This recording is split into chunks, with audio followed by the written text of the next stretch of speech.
안녕하세요. 예, 오늘도 또 아름다운 찬미로 저희의 마음을 하나님께 집중시켜 주신 우리 찬양대원들과 또 특별히 대장님과 또 반주자님들 또 그리고 방송실에 진심으로 감사를 드립니다. 오늘 함께 나눌 말씀의 제목은 사람은 사랑받을 때 행복합니다 라는 제목으로 하나님 말씀 증거하도록 하겠습니다. 함께 제목 읽습니다. 시작.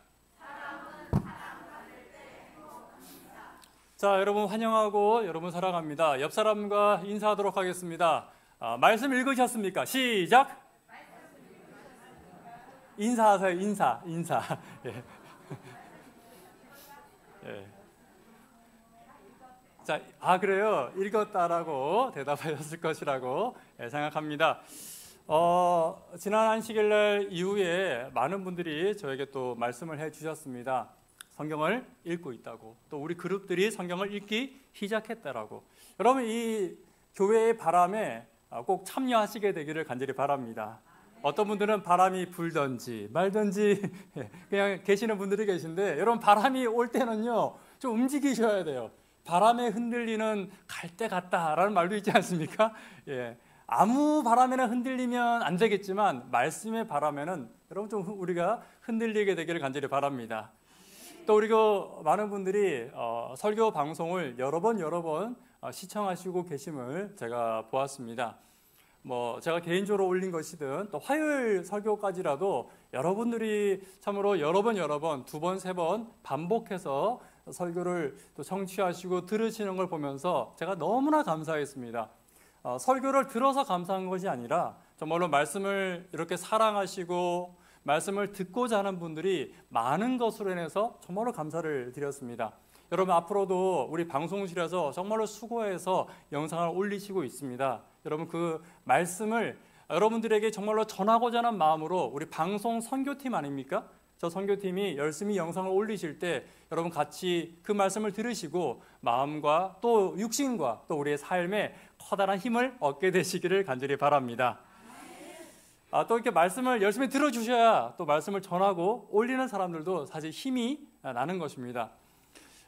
사실 용양교회 목사가 재림마을에 올라가 있는 다른 설교자들보다 설교를 못합니다.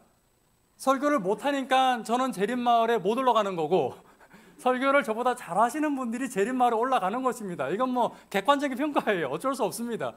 그럴지라도 여러분들이 또 목사를 사랑하는 마음으로 또 목사의 설교를 들어주시니 그것 또한 저에게 매우 감사한 일이었습니다.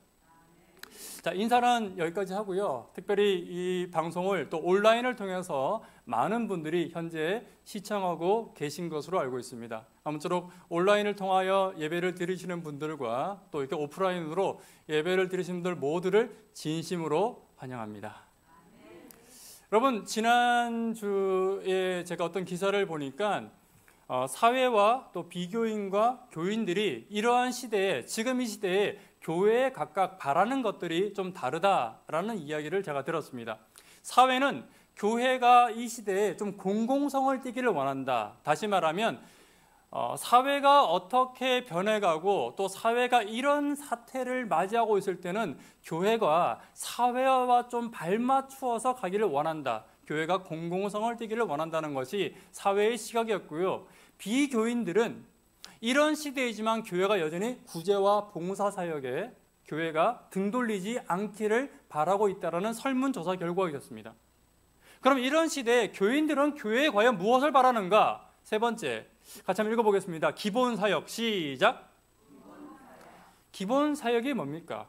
교회의 기본 사역이 뭡니까? 말씀과 기도의 사역이죠. 이러한 시대일수록 우리가 말씀과 기도 사역에 교회가 더 집중하기를 바란다라는 교인들의 바람도 설문지에 같이 나와 있었습니다. 여러분, 이렇게 교회를 바라보는 세상의 시각과 교인들의 시각과 비교인들의 시각이 조금씩 다 다릅니다. 여러분, 교회를 향하여 다들 긍정적인 시각만 가지고 있는 것은 아닐 것입니다. 부정적인 시각도 가지고 있는 것이죠. 여러분, 재림교회뿐만 아니라 많은 교회들이요, 짝신앙 하시는 분들이 많이 있습니다. 여러분, 사실 우리가 온 가족과 함께 교회에 나오고 싶은 그런 소망들은 다 가지고 있습니까? 없습니까? 있죠. 그럴지라도 우리가 이렇게 혼자 이렇게 예배 드리는 경우가 많이 있는 것입니다. 또 특별히 자녀들에 대한 문제는 사실 더 우리가 심각하게 받아들일 때가 많이 있습니다. 어릴 때는 그렇게 성경학교 때 기억자를 잘 외우던 아이들이 청년이 되고 장년이 되고 결혼하면서 교회를 떠나는 경우들이 사실은 많이 있는 것입니다. 저는 함께 여쭤보고 싶습니다. 같이 한번 읽어보겠습니다. 시작!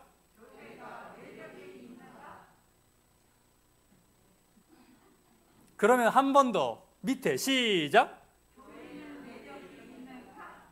여러분, 교회는 매력이 있습니까? 믿지 않는 자들에게 이 사회에 이 교회가 매력이 있습니까? 없어요. 깜짝이야. 교인은 매력이 있습니까? 여러분, 지금 앉아 계신 여러분들이 교인이에요. 옆 사람이 교인입니다. 여러분, 교회와 교인들이 매력이 있습니까? 참으로 있다라고 말하기도 뭐하고 없다라고 말하기도 좀 뭐하고 사실은 그렇습니다. 그러면 마지막 질문입니다. 함께 읽어보겠습니다. 예수님은 매력이 있으십니까? 있어요. 예수님은 매력이 있습니다. 여러분, 예수님은 매력이 분명한 분이십니다. 여러분, 성경에 보시면요, 예수님은 어린아이부터 시작해서 다 좋아했어요. 어린아이들은 예수님을 어려워하지 않았습니다. 어린아이들은 지나가다가도 예수님이 지나간다고 하면 쫓아가서 달려갔어요. 그리고 예수님 무릎 위에 앉아서 있는 것을 어린아이들은 너무나 좋아했습니다. 예수님을 공격하는 공격자들은 어땠습니까? 어땠죠? 예수님을 공격하려고 왔지만 예수님의 말씀을 듣다 보면 그 매력에 푹 빠져가지고 예수님을 사랑하는 사람으로 바뀌었습니다. 사도 바울도 그런 사람 중에 하나가 아니겠습니까? 예수님을 핍박하려고 했지만 예수님을 가까이 하면 할수록 예수님 매력에 풍덩 빠져버린 것입니다. 그의 삶이 바뀌어버린 것이죠. 자, 그러면 다시 한번 묻겠습니다. 여러분, 예수님은 매력적인 분이십니까? 그러면 예수님을 섬기는, 예수님을 닮고자 노력하는, 예수님을 닮아가고자 하는 저희도 여러분 매력적인 사람이 되어야 되겠습니까? 만약에 우리가 예수님을 닮아 있다면 여러분, 교인은 매력적인 사람이겠습니까? 바꿔 말하면요, 나에게 세상과 비교인들을 향한 매력이 없다면 나는 예수님을 닮고 있지 않은 것입니다. 여러분, 이 교회에 만약에 예수님이 계시다면 여러분, 이 교회는 매력적인 교회이겠습니까? 맞아요. 어린아이부터 노년에 있는 모든 사람들이 찾기를 좋아하는 교회가 될 것입니다. 누가 계시다면? 예수님이 계시다면. 지나가는 사람들도 이 교회에 앉아있기를 좋아할 것입니다. 누가 있다면? 여러분, 저희 교회가 이 예수님에게 집중되기를 간절히 바랍니다. 그리고 교인과 교회가 예수님이 있는 교회와 교인이 되기를 간절히 바랍니다. 그래서 저와 여러분들의 모습을 비교인들이 보았을 때 누구의 모습을 보아야 되냐면 우리가 그토록 닮기를 원하는 예수님의 모습을 저와 여러분들 가운데서 보아야 합니다. 또 이 교회에서 교회와 비교인들은 예수님의 모습을 보아야 됩니다. 여러분, 이 교회는 누가 계신 곳입니까? 예수님이 계신 곳이잖아요. 예수님이 계시면 이 교회는 반드시 매력적인 교회가 되어야 됩니다. 여러분, 성경은 수없이 예수님에 대해서 말하고 있습니다. 복음은 그 아들에 대한 것이다. 여러분, 우리가 듣고 있는 성경은 누구에 대한 거라고요? 예수님에 대한 것입니다. 여러분, 우리가 믿고 따르고 있는 우리의 영생도 누구로 인한 것이라고요? 요한복음 5장 19절, 이 성경과 이 영생은 곧 예수님에 대한 것이다 라고 말하고 있습니다. 요한복음 10장 6절에는 우리가 따르는 모든 길도, 우리의 길도 누구의 길이라고요? 예수 그리스도의 길이라고 말하고 있습니다. 로마서 10장 9절에는요, 우리가 입으로 누구를 주라 시인하면, 예수를 주라 구원하시라면 우리가 구원을 얻을 것이다 말하고 있습니다. 여러분, 우리가 있는 성경과 우리의 구원과 우리의 신앙과 우리의 교회와 모든 것은 다 무엇으로 가득 차 있냐면 예수님으로 가득 차 있습니다. 그런데 교회와 교인들은 왜 예수님을 닮고 있지 않습니까?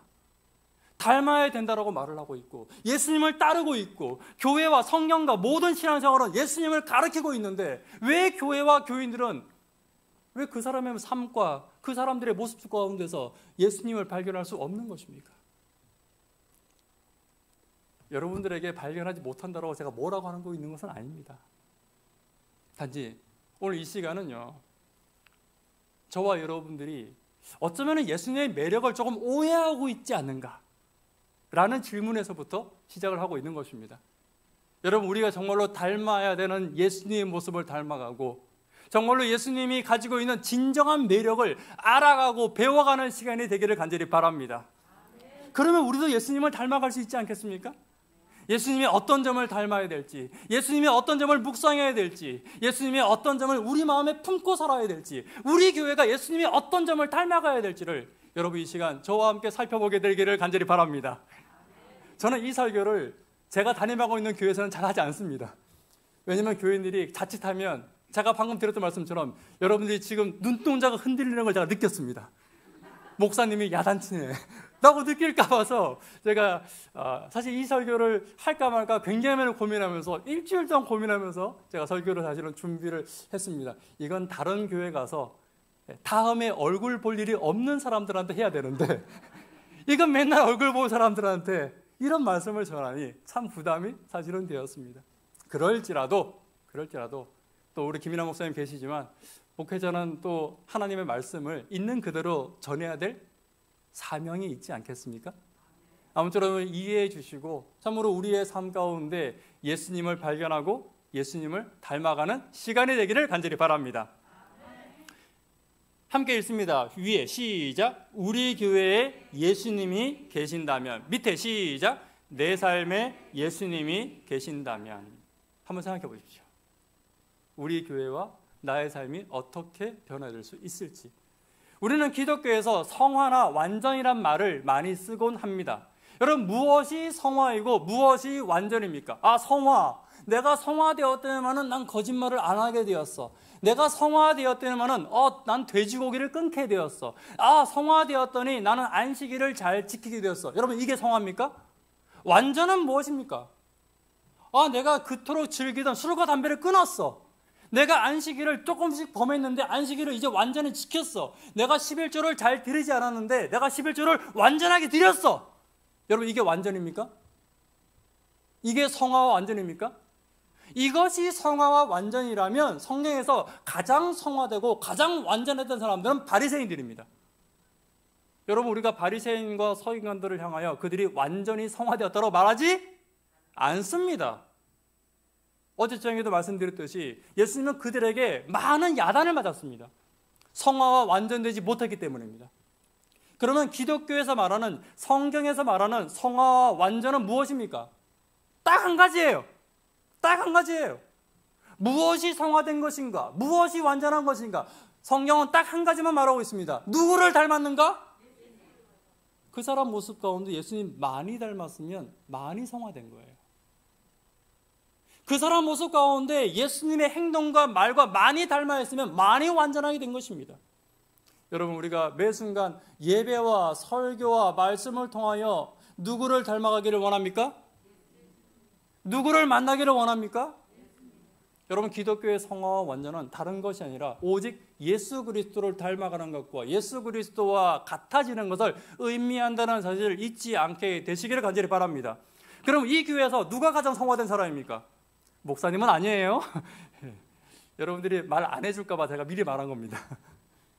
이 교회에서 누가 제일 성화된 것입니까? 누가 제일 성화된 사람입니까? 맞아요. 누군지는 모르지만 그분의 삶과 그분의 말씀과 그분의 행실과 그분의 품성에 있어서 저 사람 보면 누구 생각이 나요? 예수님 생각이 난다면 그분이 가장 성화된 것이고 그분이 가장 교회에서 완전한 분이라는 사실을 여러분 잊지 않게 되시기를 간절히 바랍니다. 여러분, 예수님은 매력적인 분이다라고 계속해서 말씀드리고 있습니다. 여러분은 예수님의 그런 매력과 예수님의 품성을 믿지 않는 사람들에게 어떻게 여러분들은 종종 소개하십니까? 어떻게 소개하시죠? 예수님의 매력을 여러분들은 어떻게 다른 분들에게 소개하십니까? 예수님은 사랑이 많은 분이다, 뭐 이렇게 소개할 수도 있겠죠. 어떻게 소개하십니까? 이렇게 제가 뭘 물어보면 우리 전사님은 아마 좀 긴장을 하실 거예요. 목사님이 나에게 질문하지 않을까? 전사님 질문하지 않을 거예요. 긴장하지 마세요. 왜냐하면 저도 제가 목사라는 이유로 질문 받는 거 굉장히 싫어합니다. 여러분, 목사와 전사도 뭘 아는 게 있으면 모르는 것도 있는 거예요. 근데 꼭 질문하셔가지고 아까 저한테 질문하시더라고요. 장모님이 목사님 금식 며칠 해보셨냐고. 안 해봤으면 어쩔 뻔했어요. 예? 여러분, 목사와 전사란 이유로 이런 질문 함부로 좀 안 해주셨으면 좋겠습니다. 가슴이 철렁 내려앉는 것입니다. 예. 가끔 또 성경 질문하시는 분 계세요. 순간적으로 생각 안 날 수 있어요. 예수님의 제자 12명 이름, 목사님 뭐예요? 대답 못합니다. 예, 찾아볼 시간을 주시든가 아니면 미리 약속하셔야 돼요. 목사님, 제가 질문할 테니까 준비해 달라고 이렇게 말씀을 해 주셔야죠. 여담이고요. 제가 함부로 질문은 찍어서 하지 않겠습니다. 그러나 누구도 대답하지 않으면 제가 이름을 아는 분에 한해서 질문 드릴 수 있죠. 여러분, 우리는 예수님의 매력을 다른 사람들에게 설명할 때 여러분 어떻게 설명을 하십니까? 저는 때때로 마가복음에 있는 말씀을 예를 들어서 설명을 드릴 때가 많이 있습니다. 같이 한번 읽어보겠습니다. 시작. 사도들이 예수께 모여 자기들이 행한 것과 가르친 것을 낱낱이 고하니. 여러분, 사도들이 예수님 앞에 이렇게 모여있는 모습을 지금 상상해 볼 수 있는 성경 구절입니다. 사도들이 예수님 앞에 모여 있는데, 모여 있을 때 그들은 예수님과 함께 이야기하게 되는데, 여기에 보시면 사도들이 예수께 모여 자기들이 행한 것과 가르친 것을 낱낱이 고했다라고 말하고 있습니다. 여러분, 이 낱낱이 고했다라는 말 속에는 그들이 행한 것 중에서 잘한 것만 이야기했다는 이야기입니까? 못한 것도 이야기했다는 것입니까? 인생의 문제와 인생의 실수와 그들의 연약함도 다 이야기했다는 것입니까? 내가 잘나고 잘한 것만 이야기했다는 것입니까? 잘한 것만 이야기했다는 낱낱이가 아니죠.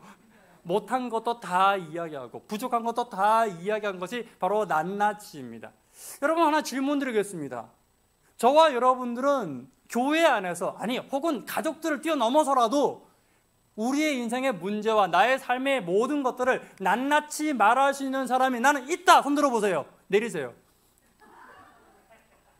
저런 분은 제가 질문 드렸을 때 제 목회 23년 동안 처음 있는 분이기 때문에 무시하도록 하겠습니다. 있답니다. 우리 성집사님은 굉장히 좋은 친구분들이 많이 계신 것 같아요. 근데 사실은 대부분의 분들이 그렇지 못합니다. 어떻게 내 인생의 모든 것들을 낱낱이 고합니까? 누구에게도 못하냐면 가족들에게도 못해요. 내 인생의 모든 걱정과 근심과 염려와 내 모든 죄를 어떻게 다 얘기합니까? 여러분, 제가 한번 예를 들어보겠습니다. 우리 수석장님 계신데 수석장님은 아직하고 저하고는 아무 이해관계가 없습니다. 그런데 제가 이 교회에서 오래 있다 보면 분명히 수석장로님도 저에게 서운한 게 있을 것이고 저도 수석장로님에게 서운한 게 생길 수 있습니다. 그러면 제가 어느 날 이렇게 생각합니다. 이 교회가 낱낱이 고하는 관계가 돼야 되니까 내가 오늘 수석장로님에게 내가 서운한 거 다 이야기해야지 라고 말하고 날 잡고 수석장로님이 제가 서운한 것을 다 이야기했다고 칩시다. 그럼 수석장로님이 목사님이 나에게 이런 마음을 갖고 계셨구나. 내가 목사님을 이렇게 도와드려야지. 목사님을 위해서 이렇게 기도해야지 라고 생각하시지 않을 것입니다. 저 목사가 겉으로는 영적인 척 하느니 속으로는 다 이렇게 호박씨 까고 있었네 라고 생각하시기 거의 쉽습니다. 또 내가 어떤 장로님과 집사님을 붙들고 집사님과 장로님에게 집사님, 저에게 이런 죄가 있어요. 이 죄를 위해서 기도해 주세요 라고 말할 수 있어요. 여러분, 그러면 그 집사님이 목사님에게 이런 죄가 있군요. 제가 그 죄를 위해서 제가 밤새 금식하며 기도하겠습니다 라고 말은 하지만 속으로는 뭐예요? 목사도 이래. 그리고 그 다음 주부터 이 자리에 앉아 계실 수는 있지만 제 설교는 듣지 않을 것입니다. 여러분, 우리는요, 우리의 약점에 대해서, 연약한 것에 대해서 드러내는 것을 굉장히 두려워합니다. 그렇게 잘 말할 수가 없어요. 왜 그런지 아십니까? 내가 내 연약함에 대해서 말하면 그 연약함이 곧 나의, 따라하겠습니다, 약점. 뭐가 돼요? 약점이 돼요. 나의 부족함을 드러내는 것이 나의 약점이 되는 것입니다. 그래서 나는 나의 부족함을 이야기하는 것을 매우 겁내합니다. 여러분, 예수님의 제자들을 보면 참 재미있죠. 오늘 지금 낱낱이 고했다고 말하고 있는데 예수님의 제자들은요, 예수님이 안 계실 때 그들의 이야기의 주제가 뭐였냐면 이거예요. 따라 읽겠습니다. 시작. 누가 높은가? 다시요. 시작. 서로 누가 높냐라는 이야기를 막 하는 것입니다. 여러분, 내가 저 사람보다 높아지기 위해서는 나의 약점을 저 사람이 알면 돼요, 안 돼요? 안 돼요. 내가 못한 걸 저 사람이 알면 돼요, 안 돼요? 안 돼요.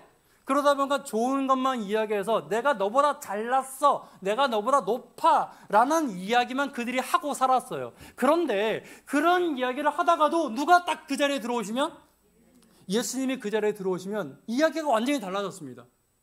그들의 연약함에 대해서 마음껏 이야기하는 것입니다. 내가 잘못한 것을 이야기하는 것입니다. 나의 죄에 대해서 하고 있는 것입니다. 무엇이 바뀌었습니까? 무엇이 바뀐 것입니까? 그 자리에 누가 있고 없고?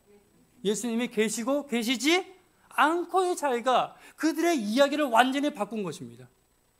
여러분, 건강한 교회는 어떤 교회가 건강한 교회냐면요, 삶의 문제가 나누어지고 삶의 문제가 나누어지더라도 그 문제가 나의 무엇이 되지 않는 교회? 여러분, 용현교회가 이런 교회가 되길 간절히 바랍니다.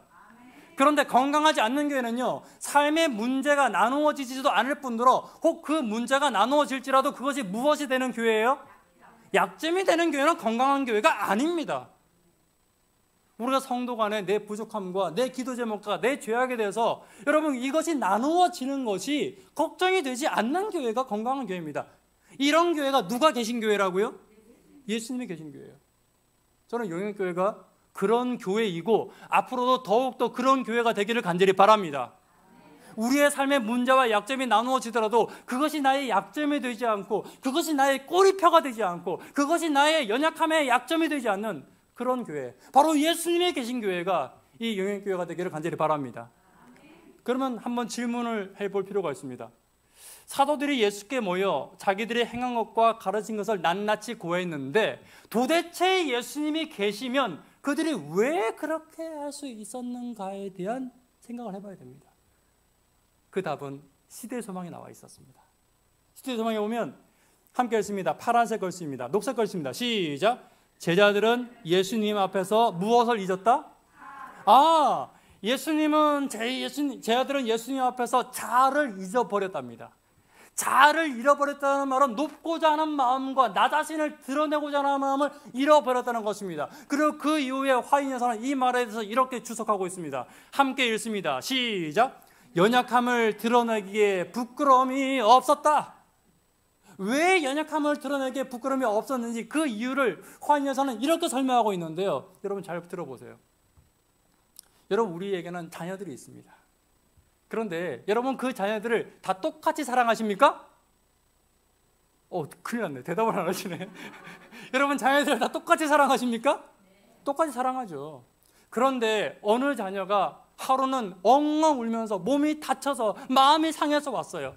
그러면 똑같이 사랑하지만 그날 어머니의 관심과 그날 어머니의 사랑은 누구에게 초점이 맞춰지는 것입니까? 아프고 상한 자에게 맞춰지게 되는 것입니다. 연약한 자에게 맞춰지게 되는 것이죠. 그러면 예수님의 자녀들이 예수님이 앞에 왔을 때 그들이 예수님 앞에 그들의 연약함을 왜 그렇게 쉽게 드러낼 수 있었냐 하면, 예수님 앞에 가면 그들의 약점과 그들의 연약함이 그들의 약점이 되는 것이 아니라 예수님 앞에만 가면 그것은 예수님의 사랑을 더 많이 받는 이유가 되기 때문에 그런 것입니다. 나의 연약함이 약점이 아니라 연약함이 더 사랑받는 이유가 되는 것입니다. 여러분, 교회도 예수님이 계시다면 이런 곳이 되어야 됩니다. 여러분, 교회에서 연약한 사람들이 있습니다. 있어요, 없어요? 있습니다. 어떤 분들은요, 삐지는데 연약해요. 무슨 말만 하면 삐져. 주보에 이름 빠졌다고 삐져. 감사한 거 이름 빠졌다고 삐지고, 삐져요. 그러면 보통 그렇습니다. 저런 거 삐지냐고 하고 저 사람을 판단하고 저 사람을 정죄하는 때도 있습니다. 그런데 그 사람은 그게 연약한 거예요. 그럼 어떻게 됩니까? 저 사람이 예수님이 계신 교회라면 저 사람 저게 연약하니까 그 일을 위해서 더 많이 기도해주고, 또 그 사람이 삐지지 않게 더 보살펴주고 더 격려해주고 더 사랑해 주면 되는 것입니다. 이게 예수님이 계신 교회의 모습이에요. 또 어떤 분은 화를 잘 내는 모습이 있습니다. 여러분, 이 사람은 화를 내는데 연약한 거예요. 그럼 어떻게 하면 됩니까? 저 사람은 화 잘 내는 사람이라고 왕따시키지 말고 그 사람이 화냄에 대해서 그 사람의 성품에 대하여 더 많이 기도해주고 더 많이 염려해주고 더 많이 격려해주면 되는 것입니다. 연약할수록 더 많이 사랑받고 연약할수록 더 많이 기도받는 교회가 이 영양교회가 되길 간절히 바랍니다. 이게 예수님이 계신 교회의 모습이에요. 어떤 분들은 헌금에서 연약한 분들이 있습니다. 정죄할 필요가 없는 것입니다. 그분은 그게 연약하니까 그것으로 해서 더 많이 사랑받으면 되는 것입니다.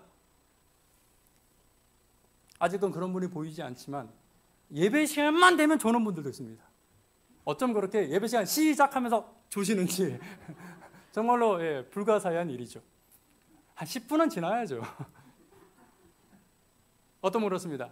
저 사람 집사가 돼가지고 존다고. 그러지 마십시오. 일주일의 삶이 피곤하고 힘드시니까 조시는 겁니다. 그럼 어떻게 해야 돼요? 기도해 줘야죠. 그분의 삶 가운데 얼마나 힘듦이 있을까 애처로운 마음으로 기도해 줘야죠. 그리고 이렇게 생각할 수도 있죠. 목사가 설교를 얼마나 못하면 좋냐고. 그러면 여러분 그 목사를 위해서도 기도해 주면 되는 것입니다. 지난 제가 이 교회에 와가지고 벌써 제가 오늘 4번째 설교인데 설교를 3번째 동안 제가 방송사고를 내지 않았습니까? 화면이 자꾸 꺼져요. 방송실에서도 매우 당황하셨는데 그럴 때 저는 이런 기계에 대하여 연약한 것입니다. 그럼 어떻게 해야 됩니까? 목사님은 저것도 못해 라고 하지 마시고 더 많이 기도해 주시고 더 많이 염려해 주시고 더 많이 사랑해 주시면 그 사랑 안에서 다시 성장해 나갈 수 있다는 것입니다. 여러분, 교회가 2가지 교회가 있다고 그래요. 시댁 같은 교회가 있고 또 하나는 친정 같은 교회가 있답니다. 여러분, 시댁 같은 교회는 어떤 교회냐 하면 해야 될 것과 하지 말아야 할 것이 너무 명확한 교회예요. 그래서 뭐 하면 되고 뭐 하면 안 되는 교회예요. 여러분, 영행교회는 시댁입니까? 친정입니까? 아멘. 시댁 같은 교회는 뭘 해야 돼요? 지각하면 안 돼. 여러분, 교회 애기 엄마들이 있을 수 있습니다. 갓난 아이를 데리고 교회에 오는 애기 엄마들은 교회 지각하기 쉽습니다. 시댁 같은 교회는요, 이렇게 말합니다. 집사님들이, 머리가 약간 하얀 집사님들이 이렇게 말합니다. 나 때는 말이야. 친정 같은 교회는 다릅니다. 뭐라 그래요? 힘든데 오늘아 너무 수고했어. 이렇게 늦게라도 주니 얼마나 고마운지 몰라. 애기 엄마, 내가 애기 봐줄 테니까 목사님이 예배 시간에 자도 괜찮다고 그랬어. 자. 이 친정 같은 교회 아닙니까? 어떤 분들이 교회 올 때 그날 아침에 너무 바빠가지고 그래도 교회에 오고 싶은 마음에 머리도 안 감고 옷도 막 급하게 입고 오느라고 양말도 짝짝이를 신고 오고 막 그렇게 왔어요. 시댁 같은 경우는 이렇게 말합니다. 여보 집사님, 이게 뭐야 집사가. 교회 올 때 단장 입고 와야지. 친정 같은 경우는 다릅니다. 집사님, 아이고, 오늘 참 패션이 남다르다고. 많이 힘들지. 내가 집사님을 위해서 날마다 기도해 줄게. 이런 교회가 친정 같은 교회 아닙니까? 헌금을 내지 못하는 성도가 있을 수 있고 몸이 아픈 성도가 있을 수 있고 교회 봉사를 하고 싶지만 교회 봉사를 하지 못하는 성도가 있을 수 있어요. 하고 싶지만 못하는 건 어떻게 하겠습니까? 노력해도 안 되는 건 어떻게 하겠습니까? 시댁 같은 교회는 해야 될 것과 하지 말아야 될 것들이 너무 명확해지는 것입니다. 여러분, 자꾸 우리 교회가 시댁이 돼가고 있어요. 그래서 학생 청년들에게도 자꾸 말합니다. 이건 되고 이건 안 되고. 교회가 매력을 잃어버리는 것입니다. 자꾸만 교회가 되는 것과 안 되는 것에 대해서 너무 집중하다 보니까 교회 오는 게 힘들어지는 거예요. 여러분, 솔직히 말해보세요. 시댁 가는 게 좋습니까? 친정 가는 게 좋습니까?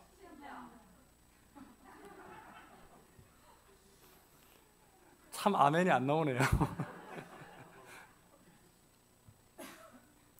예수님께서 이렇게 말씀하십니다. 마태복음 11장 28절입니다. 시작.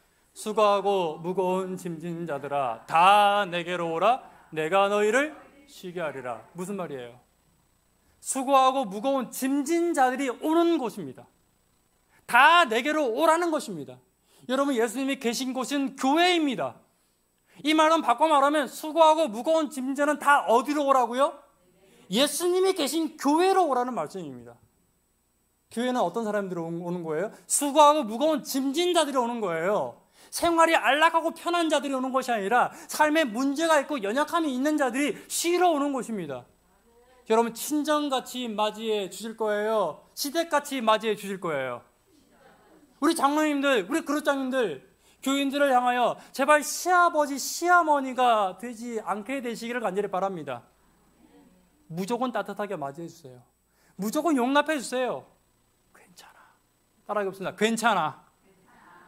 교회 좀 늦게 왔어요. 이렇게 말씀하세요. 따라하십니까? 괜찮아. 어떤 장로님이 너무 잘 삐져. 따라하겠습니다. 괜찮아.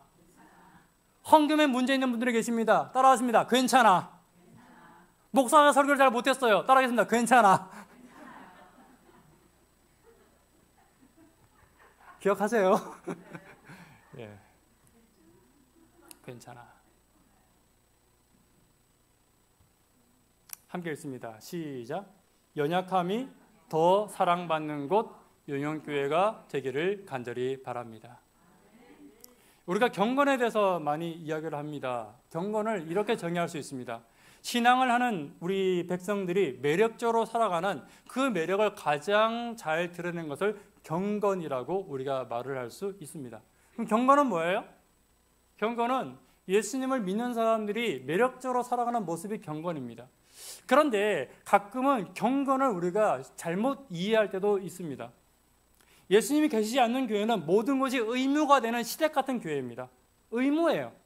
예배 시간도 의무이고 헌금도 의무이고 의무다 보니까 안 하면 좋은데 해야 되는 거예요. 안 하면 구원 못 받을 것 같은 거예요. 이게 의무예요. 이건 누가 안 계신 교회예요? 예수님이 계신 교회예요. 여러분, 시어머니 용돈 드릴 때가 좋습니까?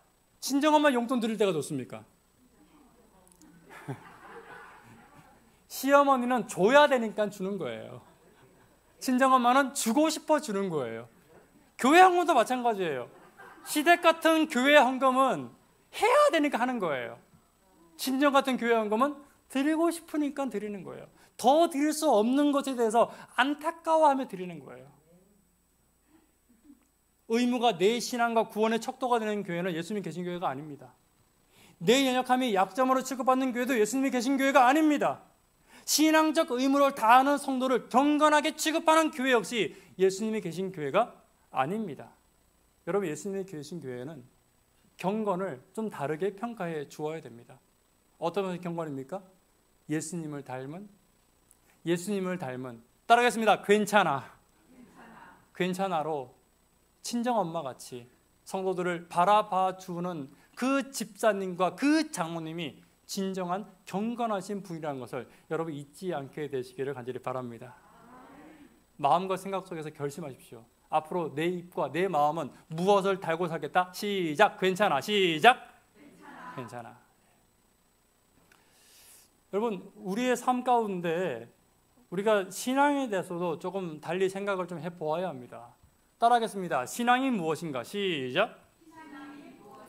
어떤 사람들은요, 신앙의 의무를 지는 것을 신앙이라고 생각합니다. 무슨 말이냐면 안식일을 지키는 것, 기도를 하는 것, 헌금을 읽는 것, 성경을 읽는 것, 이런 신앙적인 의무를 다하는 것을 신앙이라고 생각합니다. 여러분, 신앙적인 의무를 다한 것이 신앙이면 아까도 말씀드렸지만 이런 신앙을 가장 잘하는 사람들은 바리새인입니다.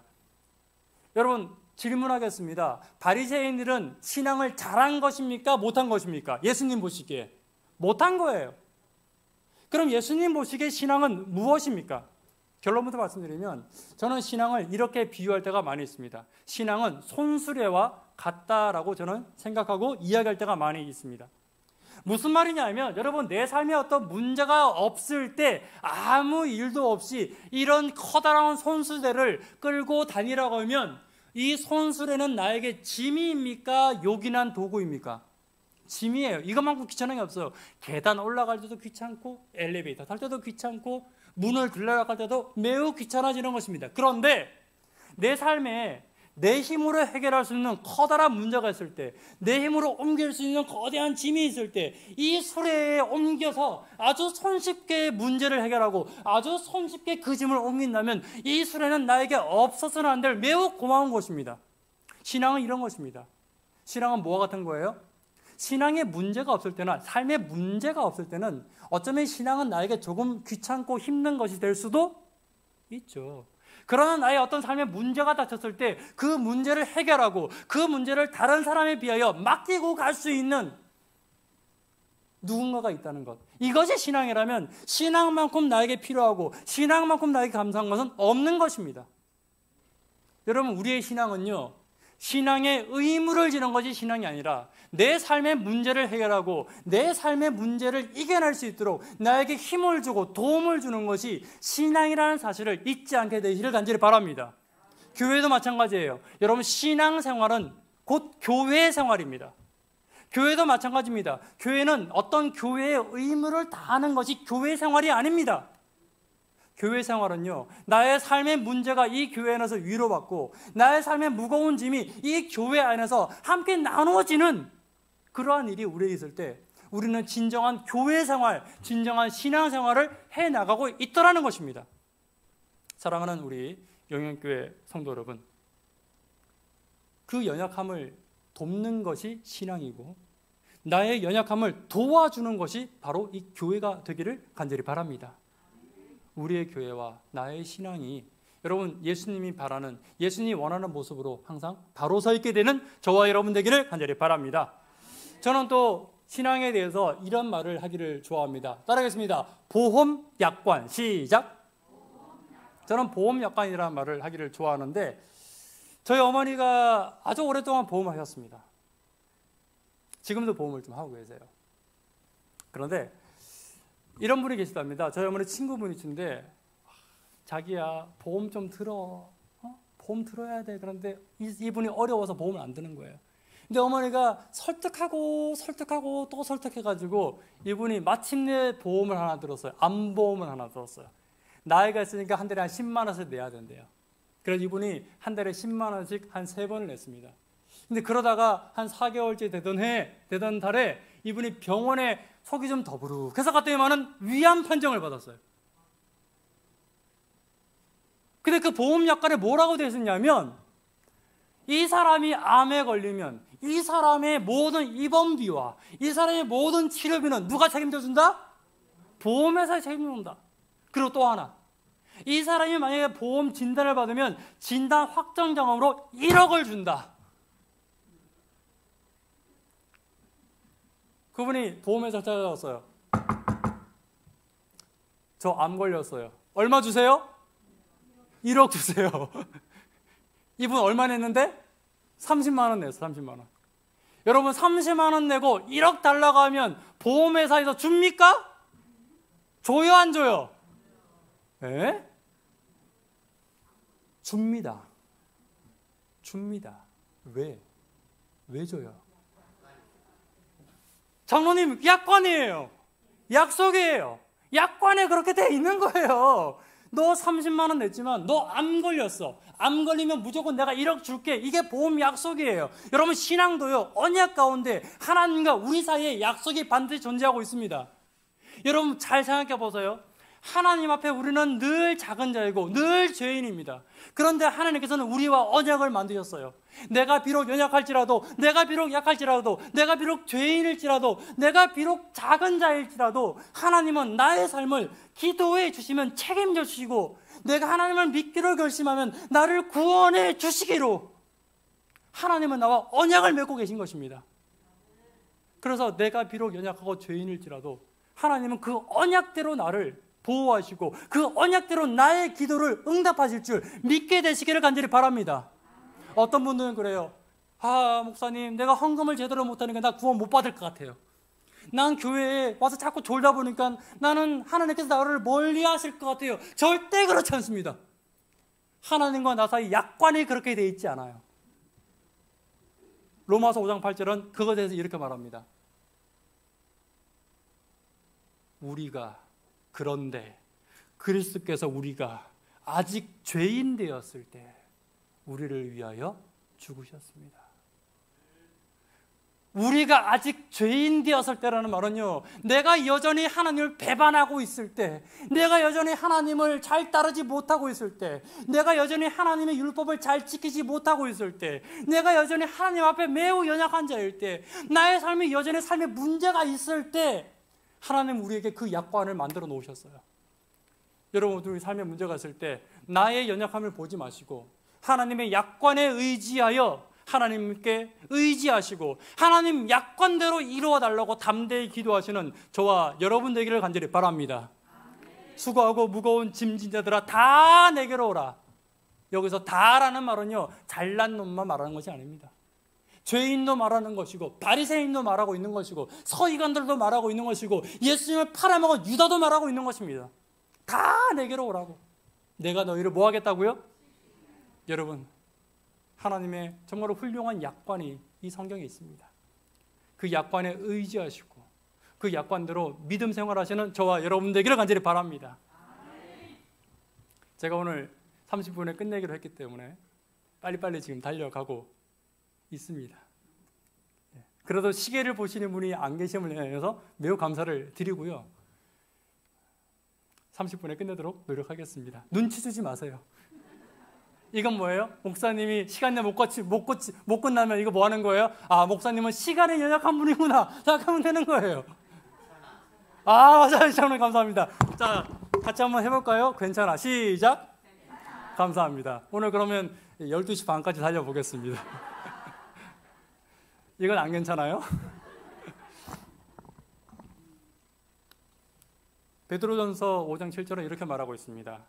너희 염려를 다 주께 맡겨라.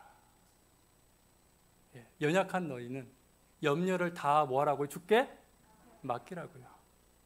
이는 저가 너희를 권고하심이라 라고 말하고 있습니다. 염려가 있어요. 왜 염려가 생기냐 하면 죄 때문에 생기는 거예요. 연약하니까 생기는 거예요.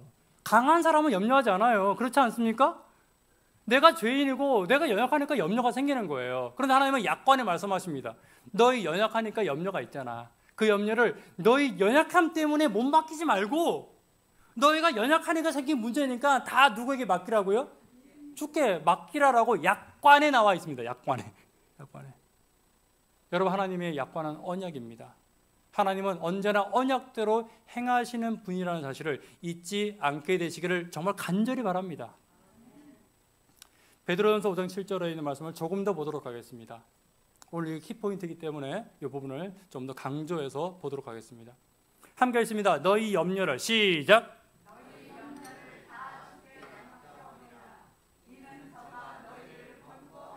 8절 시작.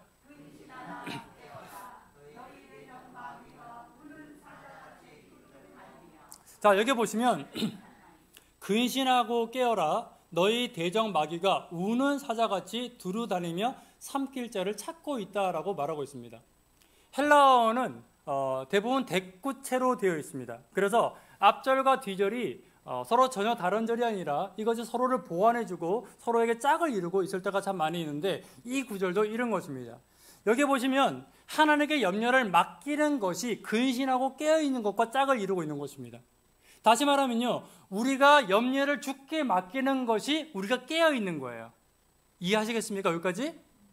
자, 또 하나 대꾸를 이루고 있는 것인데 하나님께서 우리를 권고하시는 이유가 또 하나 대꾸되어 있는데 마귀가 우는 사자같이 삼킬 자를 찾고 있기 때문에 예수님께서 우리에게 맡기라고 권고 있다라고 이렇게 짝을 이루고 있다라는 것입니다. 자, 이렇게 생각하시면 됩니다. 내가 염려를 맡기지 못하고 하나님께 나의 연약함을 맡기지 못하고 있으면 마귀 밥이 된다는 거예요. 여러분, 사자는 언제 사냥을 합니까? 맞아요. 배고플 때 사냥을 해요. 배고플 때 마귀가 사냥을 하는데 그 마귀가 밥처럼 보는 사람이 있고 밥처럼 보지 못하는 사람이 있어요. 먹이로 보는 사람이 있고 먹이처럼 보지 못하는 사람이 있는데 어떤 사람을 마귀가 먹이처럼 보냐 하면 삶의 문제와 연약함을 맡기지 못하고 본인이 지고 가는 '사람을 마귀는 뭘로 본다고요? 밥처럼 봐요. 밥처럼. 그런데 그 삶의 문제를 하나님께 완전히 맡기고 살아가는 사람을 마귀는 밥으로 보지 못한다는 것입니다. 자, 질문 하나 드리겠습니다. 여러분들과 저는 마귀의 밥처럼 삽니까? 마귀의 밥이 아닌 것처럼 삽니까? 설마 정말 그러세요? 마귀의 밥처럼 살 때가 너무 많아요. 염려를 바뀌지 못하고. 저 설교하는 게 이렇게 힘들 줄 몰랐어요. 제가 한 2년 동안 놀다가 와보니까 설교하는 게 힘들어요. 또 설교하다가 컴퓨터는 왜 이렇게 자꾸 꺼지는지. 오늘은 방송실에다가 제가 복사본까지 주워서 만반의 준비를 하고 오니까 안 꺼지네. 그동안 준비가 없어서 꺼졌던 것 같습니다. 항상 우리가 삶에 어떤 문제와 연약함을 가지고 있습니다. 그리고 그 연약함 때문에 우리는 늘 염려를 해요. 염려하니까 마귀가 우리를 뭘로 보는 것입니까? 밥으로 보는 것입니다. 하나님께서 우리에게 그 염려를 맡기라라고 말합니다. 여러분, 삶의 문제를 하나님께 맡겼더니만은 실제적으로 사자의 손에서 건짐을 받은 사람이 성경에 나옵니까? 안 나옵니까? 나오죠. 누구예요? 아멘. 훌륭하십니다. 우리 영인교 성도님들 참 성경을 사모하시는 것 같아요. 다니엘 안다고 해서 이렇게 칭찬해 주는 목사가 어디 있습니까? 다니엘 6장에 보시면 이런 말씀이 있죠. 왕이 심히 기뻐서 명하여 다니엘을 굴에서 올라라 하며 그들이 다니엘을 굴에서 올린즉 그 몸이 조금도 상하지 아니하였으니, 자, 오렌지색 글씨 붙어 있습니다. 이는 시작. 이는 그가 자기 하나님을 의뢰함이었더라. 하나님을 의뢰했다는 말은 하나님께 맡겼다는 말이에요. 하나님께 맡겼더니만은 사자들이 있는데 하나님께 맡긴 다니엘을 보니까 사자들이 다니엘이 뭐처럼 보이지 않는 거예요? 어떤 분들은 그래요. 천사들이 사자의 입을 막아줬다고. 여러분, 사자가 얼마나 힘들겠어요, 그러면. 그렇지 않습니까? 사자는 뭔 죄예요? 사자가 왜 고통을 당해야 됩니까? 아니에요. 그거 아니란 말이에요. 천사가 사자 목을 조르고 있던 게 아니고요. 하나님께 염려와 걱정의 것임을 다니엘이 맡기고 있으니 사자가 보기에 이거는 밥처럼 보이지 않는 거예요. 이건 못 먹는 것처럼 보이는 거예요. 마귀가 그렇게 보이더라는 것입니다. 여러분, 우리의 삶의 문제를 우리가 하나님께 맡긴다면 마귀가 우리를 밥처럼 보지 않습니다. 저거는 도저히 내가 못 건드릴 놈이야 라고 마귀가 우리를 바라보게 하시게 되기를 간절히 바랍니다. 그런데 집사님, 우리가 그렇게 살 때가 많습니까? 그렇게 못 살고 밤새 끙끙 앓을 때가 많습니까? 어젯밤에도 알타가 오신 분들 제가 보입니다. 눈이 시뻘겋고 염려가 있고 예배 시간에 조시는 분들은 어제 밤새 고민하신 분들이에요. 이럴 때 하나님은 우리를 어떻게 취급하십니까? 이게 더 중요하겠죠. 여기까지만 하고 마치도록 하겠습니다. 어떻게 하나님은 취급하십니까? 너 염려를 맡기지 못했으니 너 이 문제를 네가 책임져, 이렇게 말씀하실까요? 아니죠. 맞아요, 집사님. 따라하겠습니다. 시작. 오늘 설교한 보람이 있네요. 잘 기억하시니까. 사무엘상 17장에 보면 이런 말씀이 있습니다. 다윗이 사울에게 고하되 주의 종이 아비의 양을 지킬 때 사자나 곰이 와서 양떼에게서 새끼를 움키면 내가 따라가서 그것을 치고 그 입에서 새끼를 건져내었고 그것이 일어나 나를 해하고자 하면 내가 그 수염을 잡고 그것을 쳐 죽였나이다. 여러분, 다윗은 예수님의 표상입니다. 그래서 다윗에 대한 모든 이야기는 예수님과 연관되어져 있습니다.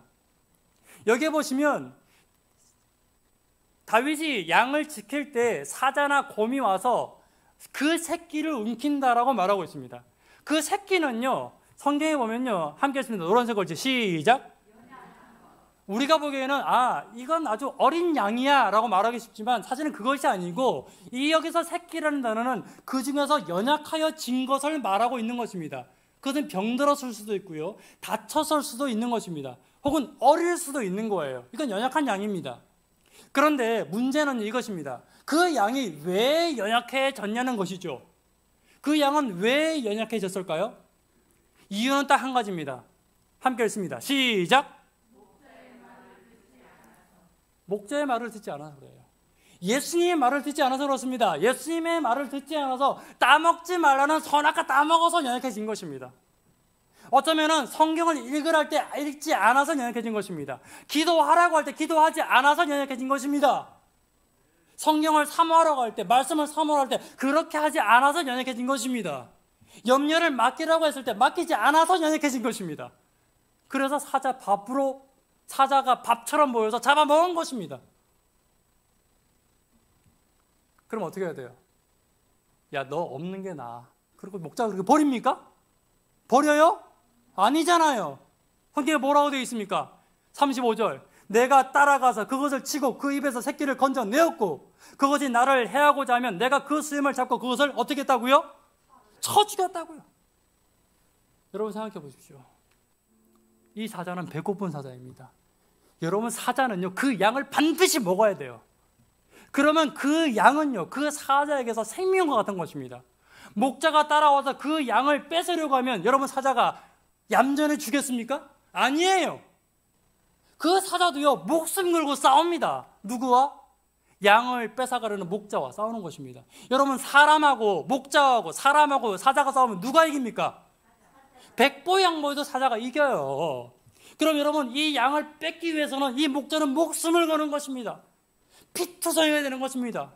아무 상처도 안 입었을까요? 아니에요. 찢기고 핥히고 물어뜯긴 상처들을 목자가 받는 것입니다. 그럴지라도 그 양을 뺏어오는 것입니다. 왜요? 이 양을 사랑하니까. 연약하여 내 말을 듣지 않아서 사자에게 물려간 양이지만 여러분, 그 언약과 그 약속에는 그 양을 사랑해 주겠다는 약속과 언약이 들어가 있는 것입니다. 목자는 그 양을 버리지 않는 것입니다.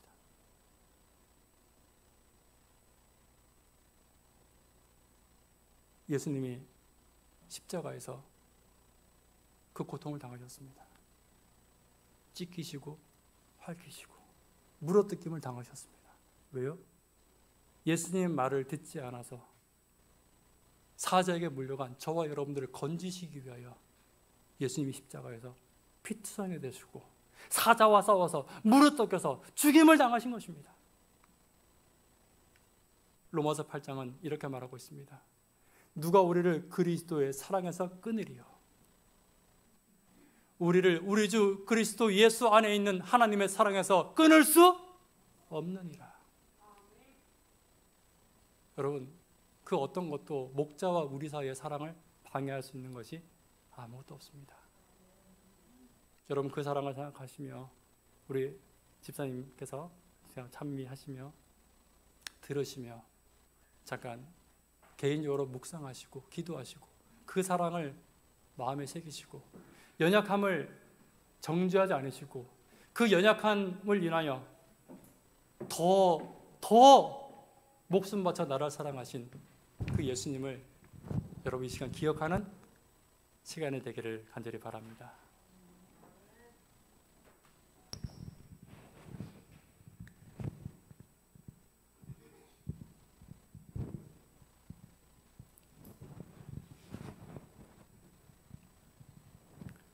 이 세상을 살아가는 동안에 나의 힘을 의지할 수 없지만 기도하고 낙심하지 말 것은 주께서 나의 연약함을 돌봐주시는 참 소망이 되심이라. 아멘.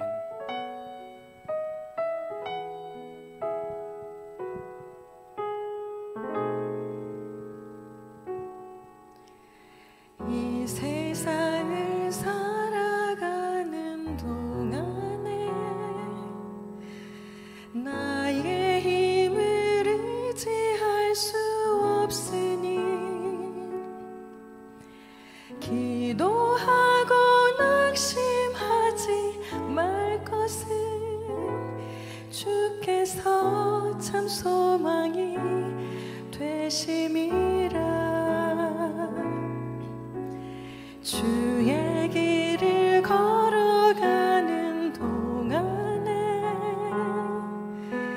세상의 것 의지할 수 없으니 감사하고 낙심하지 말 것은 주께서 참 기쁨이 되심이라.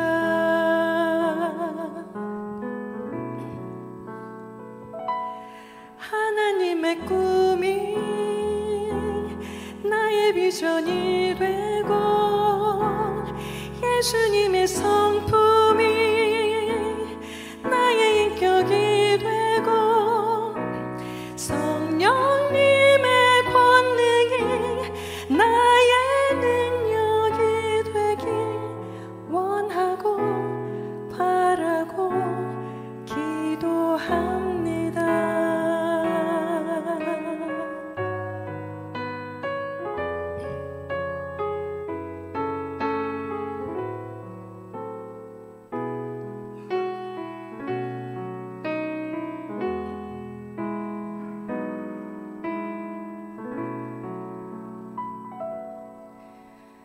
이 세상을 살아가는 동안에 나의 힘을 의지할 수 없으니 기도하고 낙심하지 말 것은 주께서 참 소망이 되심이라. 주의 길을 걸어가는 동안에 세상의 것 의지할 수 없으니 감사하고 낙심하지 말 것은 주께서 참 기쁨이 되심이라. 하나님의 꿈이 나의 비전이 되고 예수님의 성품이 나의 인격이 되고 성령님의 권능이 나의 능력이 되길 원하고 바라고 기도합니다. 하나님의 꿈이 나의 비전이 되고 예수님의 성품이 나의 인격이 되고 성령님의 권능이 나의 능력이 되길 원하고 바라고 기도합니다. 원하고 바라고 기도합니다. 원하고 바라고 기도합니다.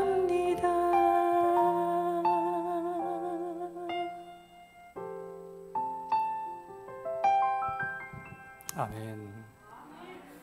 말씀의 결론 맺도록 하겠습니다. 사람은 사랑받을 때 행복합니다. 하나님처럼 나를 사랑하시는 분이 안 계십니다.